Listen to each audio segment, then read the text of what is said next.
সুপ্রভাত বন্ধুরা, আবার একটা নতুন ব্লগে তোমাদের সবাইকে অনেক অনেক স্বাগত। তো কেমন আছো তোমরা সবাই? নিশ্চয়ই ভালো আছো, আমিও খুবই ভালো আছি। রাস্তা খুঁজে পাচ্ছি না। তো এখন বাজে 8:45।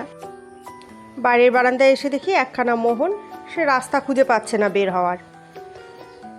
তো ছোদ্দা ভাই বললো অনেকক্ষণ ধরেই নাকি এটা এখানে দাঁড়িয়ে আছে। তো একে আমরা সবাই মোহন নামেই ডাকি।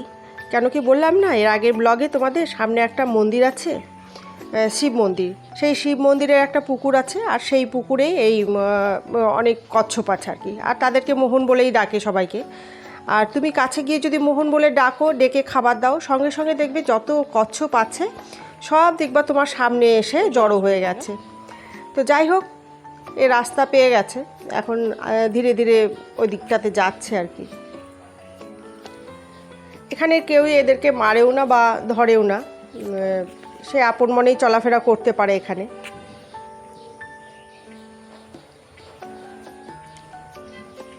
দেখো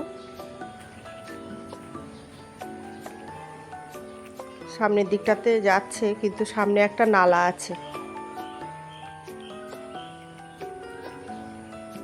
নালাটাতে পড়ে যাবে না ছোট ভাই? নালাটাতে পড়ে যাবে না?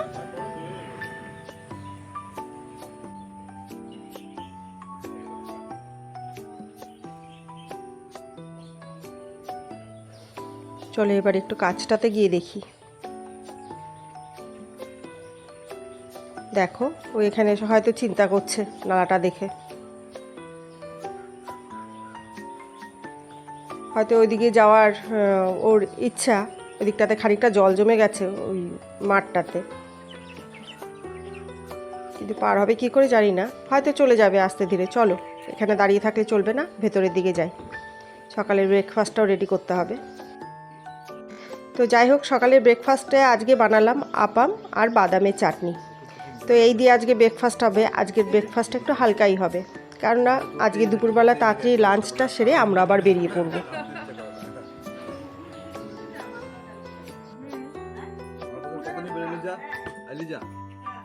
কত নেবে জিজ্ঞাসা করতো ফোন করে।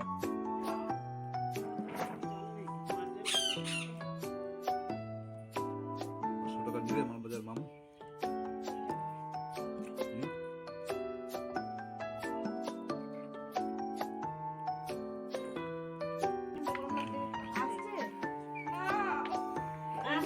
ফ্যান চলবে?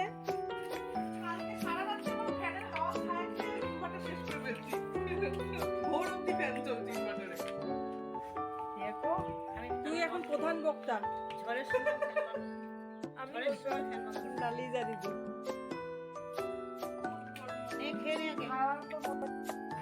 তো দুপুরে লাঞ্চটা সেরে নিয়ে আমরা সবাই রেডি হয়ে পড়লাম।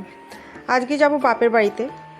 তো প্ল্যান হলো এখান থেকেই বাপের বাড়িতে যাব, তারপরে ওই দিক দিয়ে আবার নিজের গন্তব্যস্থলে পৌঁছে যাব। তো যাই হোক, ওখানে 2 দিন থাকবো।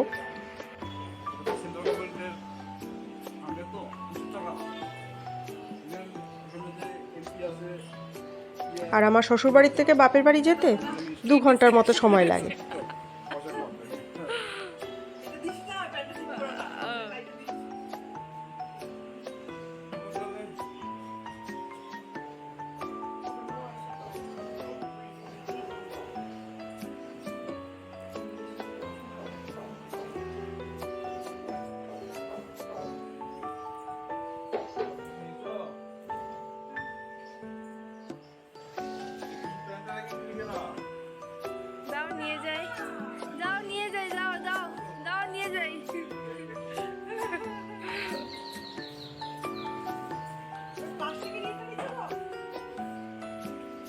চলো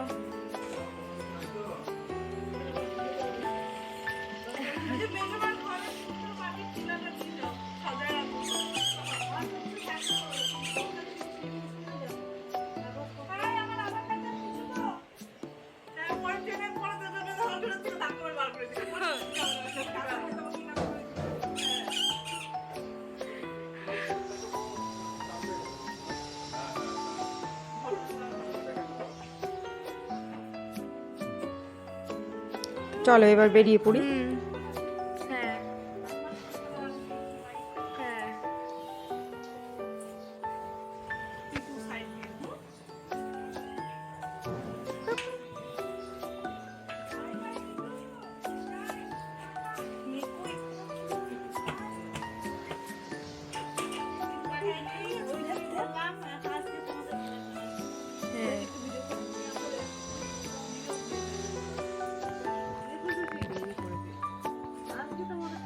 তো কিছুক্ষণ সময়ের মধ্যে এর সাথেও মামের বেশ দোস্তি হয়ে গেছে আর কি। চলো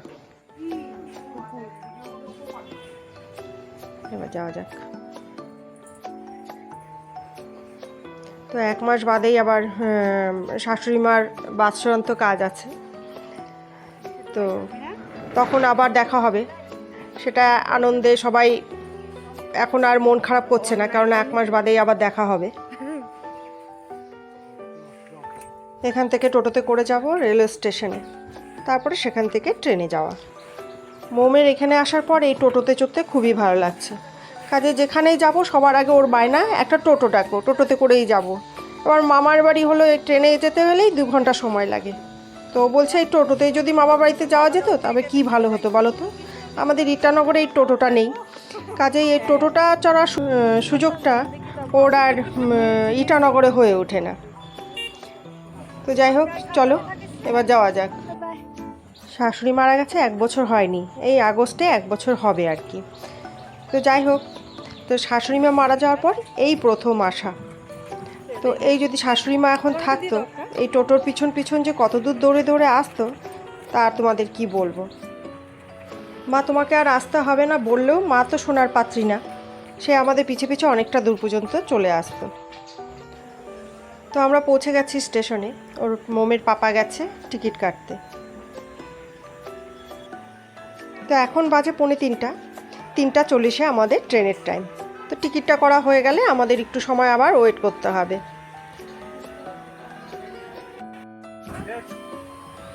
তো 5-10 মিনিট লেটেই ট্রেনটা আসছে। তো যাই হোক, ট্রেনে চেপে বসে গেছি আমরা সবাই, ট্রেনও চলতে শুরু করেছে।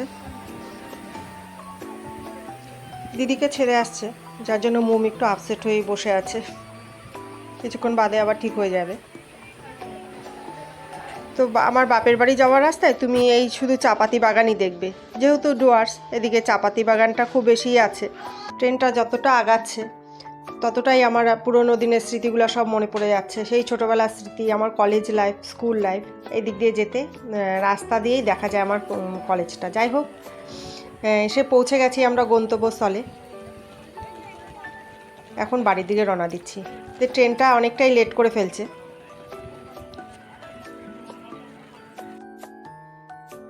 তো এখান থেকে আমার বাড়ি এই 10-15 মিনিটের রাস্তা।